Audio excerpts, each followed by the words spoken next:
Oh my God, I don't even really know what to say. I just said, let me just come on. It's first time going outside since the Trump has been elected, the trumpet. And if y'all tuned in with me yesterday, I pretty much said this, and it was so weird because I was like, he needs 277 to win, and then I'm thinking that's what he needed for the electoral college, but it was actually 270, and Trump ended up winning with 277. How about that? Um, there's a lot of people that are quiet, and I'm gonna have to say I appreciate that because I know a lot of people are upset about this situation, and that's one of the things that I'll be talking about. Hold on one second. Let me take this. That's one of the things I'll be talking about is having emotional integrity. You know what I'm saying? Either way, us as people, if you was Democrat, Republican, you still have to deal with your everyday life. I'm gonna be honest. I feel like, in my opinion, me even figuring out that I'm nonpartisan, but don't participate. I feel better that Trump is in the White House. I don't know why. See my hand? What hand? You want to see my tattoo? Don't be trying to send me to the FBI. I'm just playing. This is my rosary. I got that when I became a nurse. So when I became a nurse and graduated, I had a rosary for my grandmother and it broke. So when she was in Haiti in that earthquake, I was like, I needed something to make sure because she was gone for like 7, 8 days. We couldn't find her. And I just, this is the way that I kind of got my stress out. And then when I showed her, I was like, look, Grandma, I got this. When we found her, she was like, another tattoo? No, no, Siobhan. So don't pay mind to me. That's the tattoo. But yeah, honestly, me not participating, I honestly think I feel more comfortable with Trump. I don't think that it's going to be the best because I'm not with some of the policies. Definitely with officers having qualified immunity. I'm definitely going to be one of the people that speak against that. But at the end of the day, the way things has been for the last 4 years, it has been terrible. And I mean, the immigration thing in itself is a really, really scary situation. Literally, it's like watching prophecy come alive when you see the flood of people come into the United States. And you guys know that I'm literally a first generation immigrant. Being born here, and my mother's side of the family and my father's side of the family coming here legally. You know, so that and looking at the economy, understanding that the way things are going, even before the migration issue, the immigrant issue, we were already to a point where people were saying Social Security wasn't going to be available for us, that there was going to be a point that people basically were going to have to fend for themselves. We were already headed in that way. So imagine how much money we have spent dealing with this Ukraine issue and the migration issue. So I don't know Trump's perspective with the UK Ukraine issue, but I will hope that he starts to pull some of these funds back out of Ukraine and actually put it into our economy. One of the things that I did notice when he was in office that a lot of small businesses started, and a lot of small businesses were like just I don't know, people thrived. I don't know if it was just the businessman aura that he put out there in America and made the small business owner feel like, hey, let's get out there, we can do it. It was a more it was more even though people say that he came to divide, honestly across the color lines I noticed that people started to get more together under Trump. For real, honestly, I'm not being funny. People who had the same frame of mind, they came together. They didn't care what color it was. I do notice there's a lot of divisiveness with the Democrat agenda and party. It's like it's so cliquey and so groupy. What I've noticed from Trump philosophy is more like, I know it's like a man down, like you better handle your stuff. But when you are put in a position where you have to handle your stuff and there's some resources, I think that we can thrive. I don't think that he should just issue us all out checks and things like that. But I do think that there has to be some major changes when it comes to migration. That's something that we're gonna look at. Oh my God. I was like, yo, Trump about to lock everybody up. But at this point, I'm gonna have to sit back and watch. I can't be upset of measures being taken to control the flow of immigrants coming in here and the resources being given to them. Can't be upset about that. Honestly, I did not think that Biden, the Harris thing, her camp was going to address that. I really believe that she would have got in, that this would have got worse when it came to the migration issue. It's a problem. It's not just floods of people coming in. You have to understand that we have broken relationships with these nations of people that's coming in, and we fall under the same type of Tiffany Henyard thing. If the big person do it, if our government do it, it falls on us. You see what I'm saying? And a lot of these migrants that's flooding into the nation don't have the same patriotic feeling towards this nation. Even though all of us don't get along and don't have the same political views, when shit hit the fan, we gonna know what to do. Plain and simple. So honestly, I think that that's something that's going to be addressed through this administration. At least that per se, and hopefully we can get money shunted back to us. What I am nervous about, honestly, is Trump perspective. You said I need to get a good husband and take good care of him. We need to take good care of each other, but that don't have nothing to do with the conversation at all. But what I am, like I said, nervous about is Trump view on education. Federally defunding the educational system. We are severely deprived of education in America. Not only because of the cost of it, but also the structure of it. It's terrible. We're not taught to critical think and come up with creative ideas. We're literally taught to memorize things and fall with the status quo. That has been happening for years. We have known, if you don't know, that our school system was literally set up to indoctrinate people to get them into the workforce. You have to go research that. That's the foundations of the American school system. So, I mean, with that goes to say, and the reason why I'm nervous because I know a lot of people depend on that system.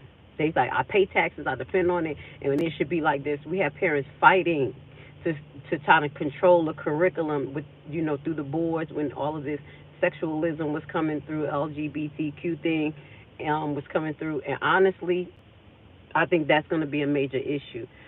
People like me, who I have more of an independent mind frame, is not going to be an issue because what I did was homeschool my kids. And I really think if people have a problem with the educational system, like how I did, you have to take it by the balls. And that's why I said I don't really feel no weight about Trump, even Harris. I would have been nervous though with Harris. I'm trying to tell you, it's just something about this whole 4 years that you were seeing this thing about to implode. But as far as the educational thing, like I said, I'm not big on Trump's idea about it, but I have a solution. Homeschool your own kids. You push them out. There are values, there are customs, there are different ways of living, culture norms that you should be teaching your kid about your nation, about the world, agriculture, things that's not even in the system right now. So honestly, I think that's something that we have to take on our own, and I can say that because okay, I'm sorry, I just got an update about something because I was the type of person that take things by the hand and just do it myself. I saw a lack in the system, so that's something that I want to see what happens in this next 4 years. What he's going to do on a federal level, if he is actually going to defund the board of education. I really don't think that's a good idea. And as I told you, the police immunity thing is going to be a big problem. Honestly, I don't know. I think okay, this is what I'm thinking. Because we have so many migrants, that's going to kind of like push Trump supporters who may seem like they said a lot of his supporters are more towards the white supremacy type thing. I think it's going to push a lot of his supporters to get into the policing again, honestly, and that may be detrimental to civilians. I'm going to be honest. That's why I'm going to continue to push the notation of no qualified immunity. That's what we have to do. If it's something that we political figures are pushing and we don't agree with it, we have to create grassroots movements to make sure that they see that we're not with that and we're going to fight to make sure that our stuff is right. And I think that's what Trump stands for too. So if he has his views I think we be free to have our views. I'm kind of feeling like maybe some of the chain will come off of the censorship as well, because when Trump was in the office, the censorship kind of like the chain. Even though the COVID thing, they were knocking a lot of people down with the COVID thing. You talk about it out. You know, but I will hope that we will have more freedom of speech, meaning that people can actually really express themselves without being penalized. You can't. What is this guy you talking about? Josh, are you talking about a man? What is wrong with you? I'm talking about what's going on in society. I'm not that type of woman. I'm really about humanity. I'm really about us coming together as a body of people to create something good. Now, if I get a husband, a good husband, a king coming in and strong in his position, meaning that he don't feel no way because I am a woman that can speak up for myself and used to handle my business, and we can work together and make it happen. Yeah, that's cool, but we shouldn't be talking about that.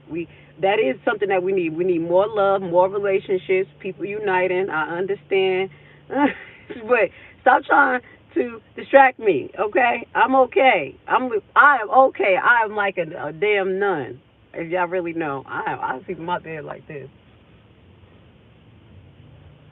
They say, how do you sleep at night? Peaceful, shit, drama free, sucker free. When we stop, anyway, back to what I was saying. So some of the things that I think we got to look out for, as I say, the educational term, what's going to happen with our educational system. And we talked about the police qualified immunity, and also what's going to go on as far as how he's going to handle the housing market issue. I really didn't like the way that Harris was approaching that, talking about we're going to give you $5,000 for your first housing for first time home buyers to down payment. That is an old ass approach. And how many people actually qualify for first time home buyers right now because of their situation? You see what I'm saying? So we need a system revamp. Now, that's what I'm hoping happens with Trump. And it's going to be really, really entertaining and crazy to see if Fannie Willis as continue to go after Trump for election fraud. Last night we found out that Fannie Willis won again in Fulton County. I don't even know how the devil do it. That's why I told y'all in Dalton, y'all better be prepared. You don't know what can happen with Henyard, because I'm saying that Fannie is a monster out here, and then she ran and won. And you got Henyard still rolling up to the damn podium. So y'all really need to think about that. So I was like, wow, how is this going to work? Trump is actually the president.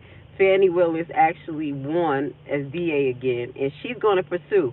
She got some of a win from the YSL thing, even though she didn't get actually bodies in jail like she wanted to. On record, these people have actually commenced to the RICO charge. And her approaches and the thing they were doing in this case, they're going to use the same tactics. So she kind of lost that RICO case, but then she still have another RICO case. And then she has the big Trump. She's not going to drop this.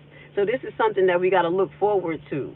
For real, for real. Figure this out. Thank you, Josh. Thank you so much. We got to figure this out. So we still got to be ready for this roller coaster ride.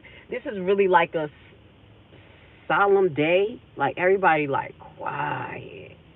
Oh, it's quiet. I'm here just smiling like, look, feel okay to me. You're going to have to live with what you got to live with. I think after the COVID thing, if we survive the COVID thing, we can survive anything, y'all. Y'all just put your big girl panties on and you put your big boy boxers on and handle it, no matter what side you on. And if it's anything that you don't agree with, just like I always say, build your own small coalition. It is what it is. Trump ain't got no problem with that word. That's what he like. He like us standing up for ourselves. So shit. Stand up for yourself. Stand up for what you believe, but make sure it makes sense. Make sure that it's just not because it's a party line and it's just because you want him out. Because obviously, most of the people who voted, the popular vote went to him and the electoral college that I told you about. Thank God, because if the popular vote would have went to him and then went to I don't say Henyard, to Harris, oh my God, this would have been a problem because people sick of it. So two things that I'm going to be focused on, I'm just keeping it real, is no qualified immunity, and we all need to pay attention to basically even in the playing fields when it comes to the electoral college. If y'all don't understand it, y'all don't choose the president. Now, if we get the electoral college of each state, the representative, make sure that each state put a law to say that the electoral college representative has to vote with the popular vote, then we'll be straight. We don't have to do away with the electoral college. But that's something that we really need to pay attention to and stop ignoring that. Because when y'all don't get what y'all want, y'all feelings is going to be hurt. What's up, Javar? How are you? Blessings. You know, y'all feelings going to be hurt. So these are some of the things that I think we really need to approach, like a systematic approach of fixing things, not just, all right, he there, we straight. No, shit is, even if she was there, we couldn't take things laying down. There's a lot of things within each administration we don't agree with. And the only way that's going to change if we do it grassroots. So that's my word of the day. People extra quiet. I'm like, whatever. Hopefully I do, and you do, and some of the people do as good as we did under Trump before. Because when I was, before, I mean, even if it was getting money, I was all right. After that, something changed. This motherfuckers was just broke. She was just inflated. So it's a lot of things. So hopefully he addressed the inflation and not put a Band-Aid on it and say, oh, a tax credit. We don't want no damn tax credit. We want you to stop these companies from inflating these damn prices. We want an actual higher minimum wage. At least we can meet the minimum wage of $19 an hour. Why? Until the housing market and these big commodities actually deflates itself and level off, we need to be able to keep up. The fuck out, excuse my language. The average amount of the homes are about $350,000. And you telling me you got to keep us at $15 minimum wage? Address these things. These are the things that we have to address, y'all. So keep y'all feet on their neck. If you feel like, you know, you participate in the system to actually play a role, do it. You know what I'm saying? I don't participate in the system to play like a political role, but I will participate in the system to educate people about the political system and ways to empower yourself. So as I say to people who did not vote or could not vote, because there were people who wanted to vote and could not vote because of these crazy laws about them being locked up, all types of stuff. You see what I'm saying? These are things that need to change. That's why when people be like, oh, you don't vote, you don't have a voice. What about people who want to vote and just can't? There are ways to empower yourself. So make sure you empower yourself no matter what side you're on. Stay sucker free. Connect with the people who you resonate with. And you guys focus on a mission and crush it. It's real. We need all of us grassroots to get a handle on what the hell is going on. Because our government is not going to save us no matter who's in there. Okay? So I love you guys. I'll see y'all tonight. We're going to be doing the Dalton live watch party. And, yeah, thank you for being with Grace Levi. Hit the like button.